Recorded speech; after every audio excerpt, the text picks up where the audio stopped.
थरे गौतम बुद्ध धर्म प्रचार करने वैशाली नगरी को जाइथिले। किछि सैनिक चारुलता नामक गोटे झीर पीछा करुथिले। चारुलता डरी डरी गोटे कूओ पाखरे छिड़ा हुए। ताकू बहुत शोष लगी थाए।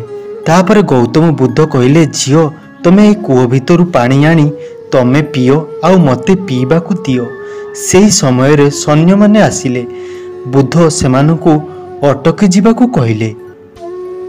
तापर झीओटी बुद्ध को कहला, मु अछुआ जातिर झीओ, मोटू पानी पियंतु नाही।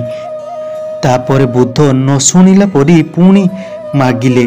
तापर वैशाली देशर राजा बुद्ध पाखकू आसिले आउ प्रणाम कले। सुना पात्र रे गोलाप जल पानी पीबाकू निमंत्रण कले, किंतु बुद्ध पीले नाही।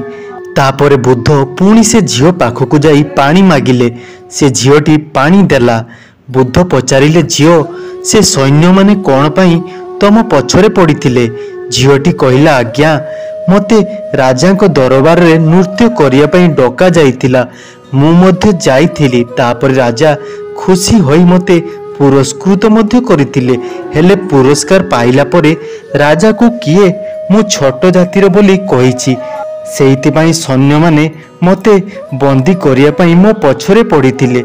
तापर बुद्ध राजा को कहले, सुन राजन, कौन से व्यक्तिर परिचय ता जातिर नुहे, ता गुणरू आउ कर्मरू हबा दरकार। जे सुंदर गीत गाउची, सुंदर नृत्य प्रदर्शन करुची, से केमिति अछुआ? तमे तो निजे एते छोट काम करी से झीओ को अछुआर परिचय देइछ। तेणु से झीओ नुहे, अछुआ मु भाबुची तमे अछुआ। वैशाली नरेश लाजरे मुंड को तले रखी क्षमा मागिले आउ सेठारु चलीगले। सांग माने ए दुनिया रे बहुत जाति अछि, तेणु आमे काहाकू जाति अनुसार छोट भाविबा एटा आम मूर्खतार परिचय। मनुष्य जाति रे नुहे, से निज गुण एवं कर्मर तार परिचय देइथाए।